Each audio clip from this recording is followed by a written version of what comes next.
Morning, student. How are you? I hope you will be fine and safe at home. बेटा देखिए, जो ये हमारा हिंदी में लेसन 1 है, हिंदी रीडर का लेसन 1 है, ये कविता है जिसका क्या नाम है, हम हैं बच्चे। तो बेटा इसके शब्दार्थ और प्रश्न उत्तर मैं आपकी नोटबुक में लिखवा चुकी हूँ, ठीक है। आज हम इस लेसन को रीड करेंगे, उसके बाद आप अपनी नोटबुक में से शब्दार्थ और प्रश्न उत्तर को अच्छी तरह से लर्न करोगे, ठीक है बेटा। देखो अब स्टार्ट करते हैं। देखो हमने इस पिक्चर में क्या दिखाई दे रहा है, बच्चे हैं, ठीक है। क्या कर रहे हैं बच्चे? खेल रहे हैं। ये जो बच्चे हैं वो क्या करते नज़र आ रहे हैं? हमको खेलते हुए नज़र आ रहे हैं। तो बेटा इसमें इस कविता में यही बताया है कि बच्चे अपने मतलब हंसते खेलते जब नज़र आते हैं तो वो सबको अच्छे लगते हैं, सबको प्यारे लगते हैं। बच्चों की सच्चाई और मासूमियत के कारण ही तो वह ईश्वर का रूप होता है, ठीक है। क्योंकि बच्चे कभी भी झूठ नहीं बोलते, ना ही बच्चे कभी किसी से मतलब स्वार्थ की भावना के से काम करते हैं कि भाई हम उसका काम कराएं तब हमें ये फ़ायदा होगा। क्योंकि बच्चों का मन जो है साफ़ होता है, उनके मन के अंदर कोई भी छल कपट नहीं होता, ठीक है बेटा। तो देखो हम स्टार्ट करते हैं। हम बच्चे हैं सुंदर सुमन, सदा मुस्कुराते रहते हैं, बांटते हैं सब में खुशी, नाचते गाते और हंसाते हैं। इसमें बताया है बच्चे कह रहे हैं कि हम सुंदर सुमन हैं, सुंदर होता है खूबसूरत, सुमन फूल। बच्चे बोल रहे हैं हम बहुत ही खूबसूरत फूल हैं, हम सदा मुस्कुराते रहते हैं फूल की तरह, ठीक है। बांटते हैं सब में खुशी, जब हम हंसते हैं या देखो वो हंसते हैं तो उनको जो बड़े लोग हैं उनको देखकर मतलब खुश हो जाते हैं ना। जैसे बच्चा हंस रहा है तो उसकी मम्मा है, उसके पापा है, दादाजी हैं, दादी जी हैं, तो वो क्या करती है, वो हंसती है। तो इससे क्या है कि वो बोल रहे हैं हम जब हंसते हैं तो हम खुशी बांटते हैं, ठीक है। नाचते गाते और हंसाते हैं, नाचते भी हैं हम, गाते भी हैं, और हम सबको अपनी जो एक्टिविटी है उसको मतलब दिखाकर सबको हंसाते हैं, ठीक है। अब देखो माँ के प्यार में पलने वाले हम हैं हीरे निराले निराले, इस तरह की सुख संपदा और शोभा के रखवाले। बता रहे हैं बच्चे कि हम अपनी माँ के प्यार में पलने वाले। देखिए बच्चे को कौन पालता है? उसकी मम्मा ही पालती है। देखो तो ये बता रहे हैं कि हम माँ के प्यार में पलने वाले, हम हैं हीरे निराले निराले, कि हम जो है हीरे हैं, आभूषण हैं, मतलब निराले निराले अनोखे ही आभूषण हैं। इस धरा की सुख संपदा, इस भूमि, धरा होता है बेटा भूमि, इस धरा की सुख संपदा और शोभा के रखवाले, सुख संपदा और शोभा के रखवाले, ठीक है।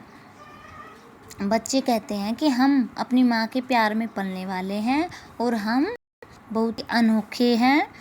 इस धरा की सुख संपदा, इस भूमि की हम संपत्ति हैं और इनकी शोभा के रखवाले हैं, ठीक है बेटा। अब देखो आँखों में सपने पाले, दुनिया को दिखला देंगे, इन नन्हे छोटे हाथों की महिमा का पाठ पढ़ा देंगे।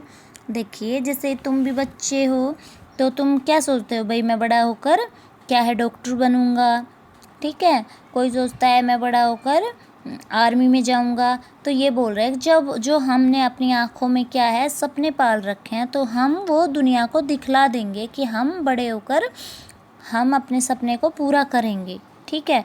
इन नन्हे हाथ छोटे हाथों की महिमा का पाठ पढ़ा देंगे, ठीक है। महिमा होती है गाथा, मतलब किसी के बारे में बताना, ठीक है, मतलब उस चीज़ की बड़ाई मारना, बड़ाई करना। तो वो होता है कि हम अपने छोटे हाथों से अपना काम करके दुनिया को दिखा देंगे। हर बच्चा दिल का सच्चा है, लगता उसे सब अच्छा है, जीवन का है ये राग सच्चा, तभी तो सच्चाई का रूप है बच्चा। जो बच्चे होते हैं बेटा, बच्चों का दिल बिल्कुल साफ होता है, सच्चा होता है, इसलिए बच्चे को सब कुछ अच्छा लगता है। उसको मतलब कोई जैसे ये नहीं सोचता बच्चे से कोई भी अगर कोई मतलब बच्चे को बहला फुसला कर कोई अपना काम करवा रहा है, फिर भी बच्चा ये नहीं सोचता कि ये काम गलत है या ठीक है, तो बच्चा क्या है, बच्चा दिल का साफ है, क्योंकि अंदर उसके मन के अंदर ऐसी भावना नहीं होती छल कपट की। ठीक है, छल कपट होता है धोखे वाली भावना नहीं होती, तो वो समझता है कि सब अच्छा है। जीवन का यह राग है सच्चा, जीवन में यह सच्चाई है कि बच्चे का रूप ईश्वर होता है, बच्चे का रूप ईश्वर होता है। क्यों?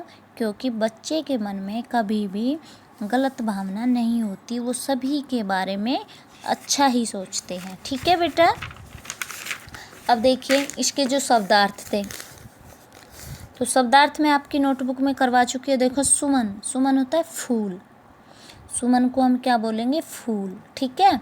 नन्हा, नन्हा बहुत छोटा। निराले, अनोखे। महिमा, यश, मैंने बताया था यश प्रशंसा और बड़ाई, बात एक है।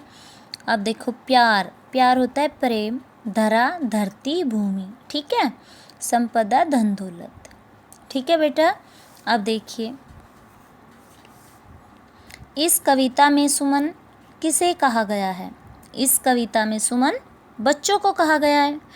जो बच्चा, मैं जब लेसन रीड कराती हूँ, अगर ध्यान से वीडियो को देखेगा तो उसको जो है समझ में आ जाएंगे प्रश्न उत्तर, वो अपने आप खुद हल कर लेगा। ठीक है बेटा, तो देखो इस कविता में सुमन किसे कहा गया, किसे कहा गया था, बच्चों को कहा गया था। बच्चे कहाँ पलते हैं? बच्चे माँ के प्यार में पलते हैं। बच्चे किसका रूप है? बच्चे ईश्वर का रूप है। ठीक है। अब देखो सही विकल्प पर टिक का निशान लगाएं। देखो जिसके पास बुक है वो अपनी बुक में टिक लगाएगा। बच्चे किस के समान हैं? सुमन के, धरा के या चंद्रमा के? सुमन के, तो यहाँ पे टिक करो। ठीक है, पेंसिल से। अब देखते हैं इस धरा की सुख संपदा कौन है? मानव, वृक्ष या बच्चे? तो ये बच्चे के सामने जो बॉक्स है उस पर टिक करोगे। बच्चे किसका रूप है? झूठ, प्यार या सच्चाई का? तो सच्चाई वाले बॉक्स पे यहाँ पे टिक करोगे। ठीक है, बस बेटा इतना ही है आज का काम आपका। ठीक है, बाय।